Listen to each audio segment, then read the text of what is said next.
এটা কথা ভাবি চাওকচোন, আপুনি জন্ম লোৱাৰ আগতে ক'ত আছিল?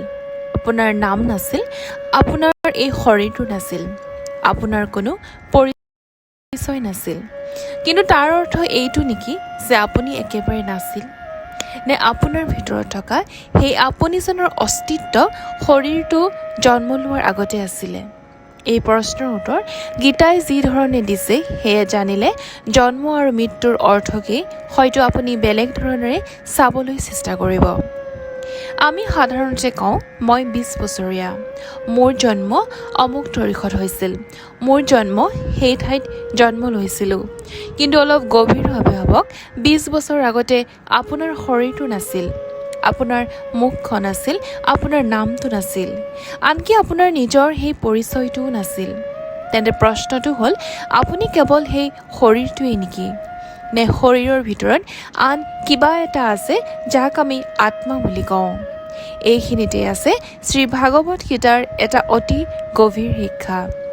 কুৰুক্ষেত্ৰৰ যুদ্ধক্ষেত্ৰত অৰ্জুনে যেতিয়া নিজৰ আপোনজনৰ মৃত্যু আৰু জীৱনক লৈ চিন্তিত হৈ পৰিছিল, তেতিয়া শ্ৰীকৃষ্ণই আত্মাৰ বিষয়ে বুজাইছিল।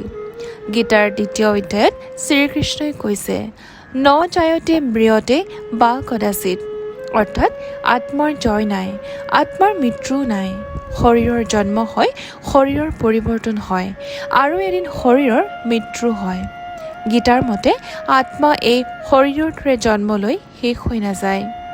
এই কথাটো বুজিবলৈ এটা সহজ উদাহৰণ লওঁ। ধৰি লওক আপুনি এটা নতুন কাপোৰ পিন্ধিলে।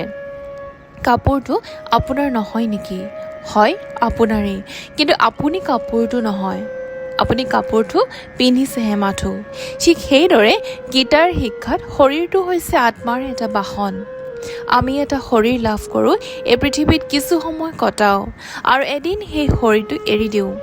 সেয়ে গীতাত শৰীৰৰ পৰিৱৰ্তনকো কাপোৰ সলনি কৰাৰ সৈতে তুলনা কৰা হৈছে। এতিয়া আহোঁ আমাৰ মূল প্ৰশ্নটোলৈ, মই জন্ম লোৱাৰ আগতে ক'ত আছিলোঁ? ইয়াত এটা কথা খুব স্পষ্টকৈ বুজি লোৱা ভাল। গীতাত এইটো নকয় যে আপুনি জন্মৰ আগতে অমুক ঠাইত আছিলে, অৰ্থাৎ কোনো নিৰ্দিষ্ট ঘৰ, ঠাই বা পৃথিৱীৰ কোনো স্থানৰ নাম গীতাই দিয়া নাই। গীতাৰ মূল কথাটো হৈছে আপোনাৰ শৰীৰৰ জন্ম হৈছিল, কিন্তু আত্মাৰ জন্ম হোৱা নাছিল। অৰ্থাৎ আপুনি যিটোক মোৰ জন্ম বুলি ভাবিছে সেয়া মূলতঃ এই শৰীৰটো জন্ম। আত্মাৰ ক্ষেত্ৰত কথাটো বেলেগ। ইয়াতেই আছে এই প্ৰশ্নটোৰ আটাইতকৈ ধুনীয়া উত্তৰটো। আমি ভাবোঁ মই জন্মৰ আগতে নাছিলোঁ, এতিয়া আছোঁ আৰু মৃত্যুৰ পিছত আকৌ নাথাকিম। কিন্তু গীতাৰ দৃষ্টিত জীৱনটো তেনেকুৱা নহয়। জন্ম মানে আত্মাৰ আৰম্ভণি নহয় আৰু মৃত্যু মানে আত্মাৰ শেষ নহয়। জন্ম হৈছে এটা শৰীৰ, নতুন শৰীৰ লাভ কৰা, আৰু মৃত্যু হৈছে সেই শৰীৰটো এৰি দিয়া। সেইকাৰণেই শ্ৰীকৃষ্ণই অৰ্জুনক আত্মাৰ অমৰত্বৰ কথা বুজাইছিল। এই কথাটো আমাৰ জীৱনৰ লগত কিয় জড়িত? এতিয়া হয়তো আপুনি ভাবিছে, এই কথাবোৰ জানি মোৰ কি লাভ হ'ব? লাভটো বহুত ডাঙৰ। কাৰণ যদি আমি বুজি পাওঁ যে আমি কেৱল এই শৰীৰটো নহয়, তেন্তে জীৱনৰ বহু ভয় অলপ সলনি হৈ যাব পাৰে। মৃত্যুৰ ভয়, হেৰুৱাৰ ভয়, বয়স বহাৰ ভয়, এইবোৰক আমি অলপ বেলেগ দৃষ্টিৰে চাবলৈ পাৰিম। আৰু হয়তো তেতিয়াই আমি বুজিম যে জীৱনটো কেৱল কিমান বছৰ জীয়াই থাকিলোঁ সেইটো নহয়, জীৱনটো কেনেকৈ জীয়াই থাকিলোঁ সেইটোহে গুৰুত্বপূৰ্ণ। গীতাৰ মতে আত্মা জন্মৰ লগে লগে সৃষ্টি হোৱা নাছিল। এই শৰীৰটো আগতেও আত্মাৰ অস্তিত্ব আছিল আৰু শৰীৰটো শেষ হোৱাৰ পিছতো আত্মাৰ অস্তিত্ব থাকি যাব।